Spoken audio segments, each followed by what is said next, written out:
England తో తొలి 2 టెస్టులకు star cricketer Virat Kohli వ్యక్తిగత కారణాలతో దూరమైన విషయం తెలిసిందే. 3-4 టెస్టులకు కూడా కోహ్లీ అందుబాటులో ఉండడం అనుమానమేనని వార్తలు వస్తున్నాయి. విరాట్ లేకపోవడం స్పష్టమైన కారణం తెలియనప్పటికీ తన భార్య అనుష్క శర్మ రెండో బిడ్డకు జన్మనివ్వడంతో దూరం అయ్యాడనే కథనాలు చక్కర్లు కొడుతున్నాయి. మరోవైపు New Zealand star player can Williamson కూడా వ్యక్తిగత కారణాలతో ఆస్ట్రేలియాతో జరగనున్న T20 సిరీస్ కు దూరం అవుతున్నారు. మూడోసారి తండ్రి కాబోతున్న కేన్ మామ తన కుటుంబంతో సమయాన్ని గడపాలని నిర్ణయించుకున్నాడు.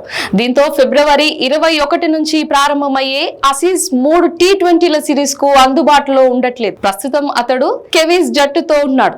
దక్షిణాఫ్రికాతో 2 టెస్టుల సిరీస్ లో భాగంగా చివరి మ్యాచ్ కు సన్నద్ధమవుతున్నాడు. తొలి టెస్ట్ లో కెన్ విలియమ్సన్ 2 ఇన్నింగ్స్ లోనూ సెంచరీ సాధించాడు. తొలి ఇన్నింగ్స్ లో 118 పరుగులు, రెండో ఇన్నింగ్స్ లో 109 పరుగులు చేశాడు. సూపర్ ఫామ్ లో ఉన్న విలియమ్సన్ ఆసీస్ T20 సిరీస్ కు లేకపోవడం న్యూజిలాండ్ కు ప్రతికూల అంశమే.